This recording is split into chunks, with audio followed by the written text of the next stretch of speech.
लाल बहादुर, अरे ए स्वामी, अरे कहाँ बड़ा जो हो? ए मुकेश, ए मनीष, ए आशीष, अरे ए आलोक, ए जितेंद्र, ए तेज बहादुर, अरे ए दीवाना जी, ए राज बबुआ, सुना जा हिया आवाजा। अरे का रे भौजी, का भइल रे? अरे हऊ बूढ़वा हो। कौन बूढ़वा रे? हऊ बूढ़वा। कौन बूढ़वा बताइबी? अरे हऊ बूढ़वा के नइखा जानत? हऊ बूढ़वा। कौन बूढ़वा रे? खाली बूढ़वा बूढ़वा करबी कि नामवा बताइबी कि कौन बूढ़वा? अरे हऊ बूढ़वा तेल पियावन के नइखा जानत? अरे का भइल रे? तेल पियावन, तेल उल पिया दन का रे? अरे नाही हो। अरे तब का भइल रे? सुना ए दीवाना बबुआ। अच्छा सुनाव, अब तोर सुने के बाकी न रह गइल बा। गईली नजर झरावे हो, त गईली नजर झरावे, नजर नाही झरले हो, सटा के अखिया मरले बूढ़ऊ। गईली नजर झरावे, नजर नाही झरले हो, सटा के अखिया मरले बूढ़ऊ। गईली नजर झरावे, नजर नाही झरले हो, सटा के अखिया मरले बूढ़ऊ। अरे दीवाना, हाँ बाबा बोलो। अरे हमारा बुढ़ाई में अजहराई में लठना न लगावतिया हो। हे बुढ़ऊ, ताहरा बुढ़ाई पे लक्षणा लगाओ तनी कि जवन हमारा संगवा कइला उहे बताओ तनी। ए जितेंद्र वो भौजी, तू तनिका बाबा को विशेषता हमारा मुंह से सुन ल कि यह बाबा का अंदर कितना गुण बा। अच्छा तो सुनावा।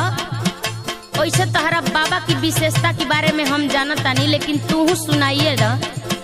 अच्छा तो ये भौजी, अब तू हमारा बाबा को विशेषता सुना कि हमार बाबा में कौन कौन गुण भरल बा। फेर ना लगे नजरिया हो, फेर ना लगे नजरिया, देख के एक बेरा झरल हो, गलती से अखिया मरल बूढ़ाऊ। फेर ना लगे नजरिया, देख के एक बेरा झरल हो, गलती से अखिया मरल बूढ़ाऊ। फेर ना लगे नजरिया, देख के एक बेरा झरल हो, गलती से अखिया मरल बूढ़ाऊ।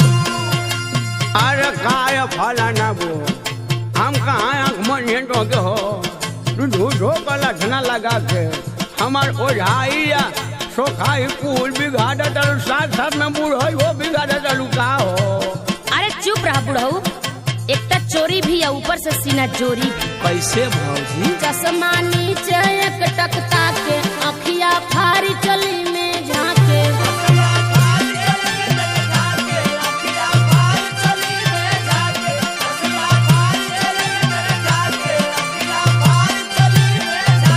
चश्मा नीचे एक टकता के, अखिया फारी चली में झाके। बन के साठा में पाठा हो, बन के साठा में पाठा, नियत खूब बिगड़ल हो, सटा के अखिया मरल बूढ़ऊ। बन के साठा में पाठा, नियत खूब बिगड़ल हो, सटा के अखिया मरल बूढ़ऊ। बन के साठा में पाठा, नियत खूब बिगड़ल हो, सटा के अखिया मरल बूढ़ऊ। ए भौजी, का देवर बबुआ? तनिका तू तेल पियावन दादा को हकीकत सुन लो। अच्छा तो सुनावा। जवन तेल पियावन बाबा के तू बिना फीस के वकील भइल बड़ा न, त तेल पियावन बाबा के वकालत कर। अच्छा तो तू बहस हमार सुन। एक तलऊ के नाही इनके पैसा अखिया मरल तोह के।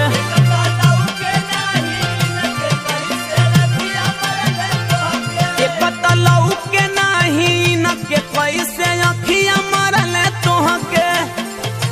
काहे लावेलू लक्षण हो, काहे लावेलू लक्षण, तोहरो का बिगड़ल हो, गलती से अखिया मरल बूढ़ाऊ। काहे लावेलू लक्षण, तोहरो का बिगड़ल हो, गलती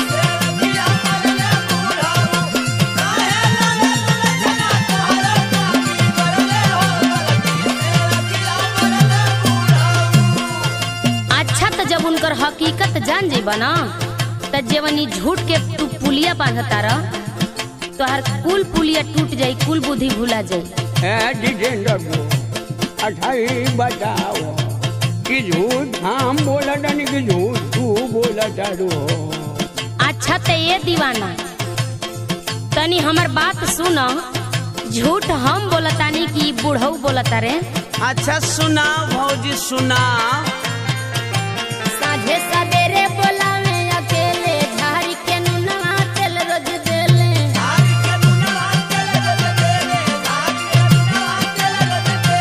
साझे सवेरे बोलावे अकेले झाड़ी के नुनवा तेल रोज देले। मीनाक्षी बूझ गईली हो, मीनाक्षी बूझ गईली भरम रहे डरले हो, सटा के अखिया मरले। बोला लगा रही हूँ